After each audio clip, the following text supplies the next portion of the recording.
आज अध्याय आलोचना को आपण मानक स्वागत जनाऊँ। आज मालिका वचन आलोचन में आलोचना करिया जाऊँचे जे ब्रह्म हत्या दोष को ब्रह्मा 6टी स्थान रे रखिचंती। से 6टी स्थान हेउची कौन कौन आलोचना शेष जने भक्तर ना कहवा किए से भक्त कौन तार ना कौड़ी तार जन्म ही सुधीयनी महापुरुष अच्युतानंद मालिकार नाम है 64 पटल। कौन लिखिले कहले ब्रह्म हत्या पातक को 6 भाग करी 6टी स्थान रे था रखिले बिचारी बाबू रखिले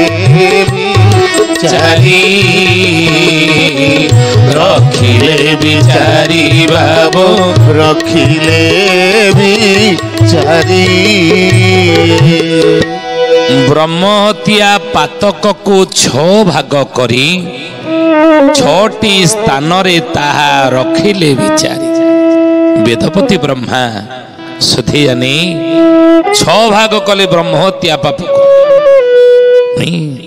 ये ब्रह्म हत्या जनित पाप कौन को जगार सब रही से 6टी स्थान कौन कौन आज ब्रह्मा ये 6टी स्थान रखिचंदी कौन कौन। प्रथम भाग रहिला नारी दे हरे मासको मासे ऋतुम तीजे से हरे से काल रे बाबू जान से काल रे बाबू से काल रे बाबू बाबू से काल रे बाबू। प्रथम भाग रहिला नारी देहरे 6 भाग प्रथम भाग रहिला। अच्युतानंद महापुरुष लिखिले मालिकार कथा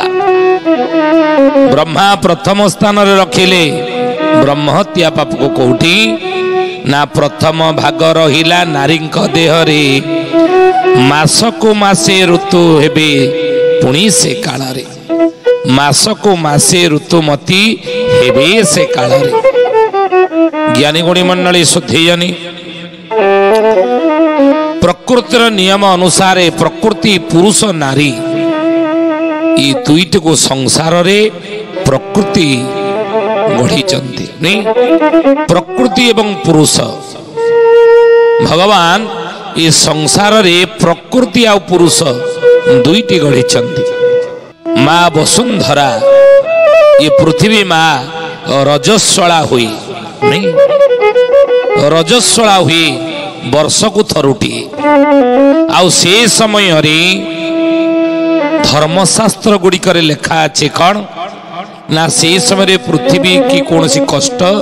दबा अनुचित। पृथ्वी माँ से माँ ना से जन नारी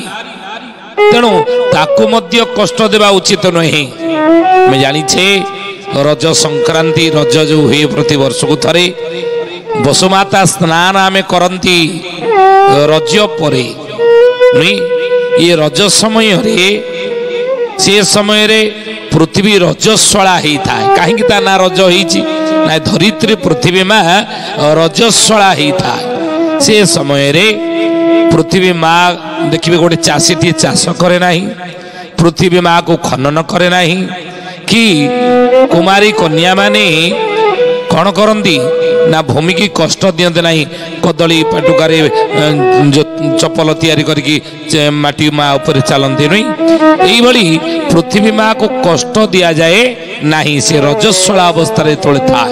तो सही भली मासको थरुटी ज्ञानी मंडली गोटे नारीटी रजस्वला हुई। अच्युतानंद महापुरुष मालिकार जहाँ कही एक कथा शास्त्र पुराण रे वर्णित ही अच्छी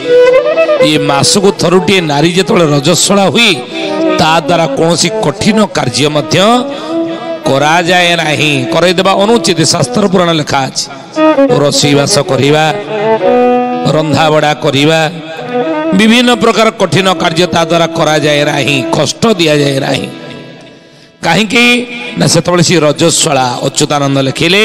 से समय रे कौन ना प्रथम भाग रहिला नारी देहरे मासकु मासे ऋतुमती हेबे से काल रे महापुरुष मालिका लिखिले ज्ञानी गुणी मंडली पुनः महापुरुष कहिले एबे ऋतुमती नारी कथा मो कहिबी तोहर मनरो बाबू सन्देह नासिबी तोहर मनरो बाबू सन्देह नासिबी तोहर मनरो बाबू सन्देह नासिबी बोलिए महापुरुष अच्युतानंद जी की शुद्धि जानी ज्ञानी गुणी मंडली महापुरुष कहले कहले बाबू रे जे एबे ऋतुमती कथा कहिबे मु कहिबी एबे ऋतुमती नारी कथा मु कहिबी तोहर मनरो बाबू संदेह नासी मन भीतर संदेह थिबो नारी तळे ऋतुमती हुई सेते बेले प्रथम दिन द्वितीय दिन तृतीय दिन ता देहरे कौन रहंती क्यों शक्ति रुहंती ई कथा हे ज्ञानी गुणी मंडली अच्युतानंद लिखिछनी तांकर मालिका शास्त्र मालिकार नाम ହେଲା 64 पटल बोले ऋतुमती जेऊ काले नारी हो अंती ब्रह्म हत्या पाप तार अंग आवरंती अंग आवरंती बाबू अंग आवरंती अंग आवरंती बाबू अंग आवरंती ऋतुमती जेऊ काले नारी हुअंती ब्रह्मत्या दोष तार अंग आवरंती शरीर तार ब्रह्मत्या दोष आवरिक थिबो से समय तांको कष्ट देले से समय तांको गाली गुलज कले तांको द्वारा कष्ट काम करेइले महापुरुष कहते तुम्हें ब्रह्मत्या दोष रे भागीदारी हेबो रे कली युगर मनीष आमे कहू बुझिली कहले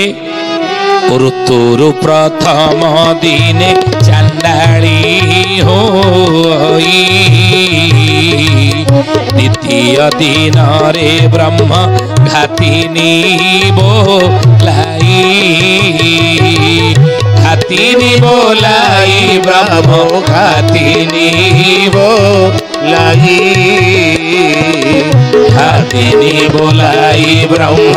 घातिनी बोलाई प्रथम ऋतुरु प्रथम दिने चांडाली होई चंडी शक्ति तांग देहरे था मन रखन ए कथा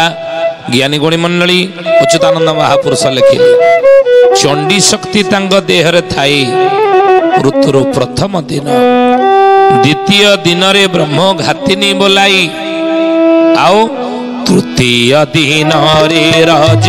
किनी होए नारी सेमानको स्पर्श न रहे बिचारी रहे बिचारी बाबू रहे बिचारी रहे बिचारी बाबू रहे बिचारी तृतीय दिन रे रज किनी हुए नारी सेमानको स्पर्श न करहे बिचारी ये कथा शास्त्रीय मत ज्ञानी गुणी मंडली शुद्धि जानी ये कथा शास्त्र पुराण लिखाई जे आमे कहूना बुझिले आओ बड़ी संगम करिले नरके प्रवेश रोग ग्रास करे दिन कुदिन जे नाश रोग ग्रास करे ଦିନ କୁ ଦିନ ଯେ ନାଶ ରୋଗ ଗ୍ରାସ କରେ ଦିନକୁ ଦିନ ଯେ ନାଶ ଅଚ୍ୟୁତାନନ୍ଦ ମହାପୁରୁଷ କହିଲେ ବଳେ ସଙ୍ଗମ କରିଲେ ବାବୁରେ ଆୟୁଷ କ୍ଷୟ ହବ, ଦିନକୁ ଦିନ ଶରୀର ରୋଗଗ୍ରସ୍ତ ହବ। କାହିଁକି ନା ବ୍ରହ୍ମତ୍ୟା ଦୋଷର ପ୍ରଥମ ଭାଗ ଅଚ୍ୟୁତାନନ୍ଦ ମହାପୁରୁଷକୁ ବ୍ରହ୍ମା ନାରୀଙ୍କ ଠାରେ ରଖିଛନ୍ତି।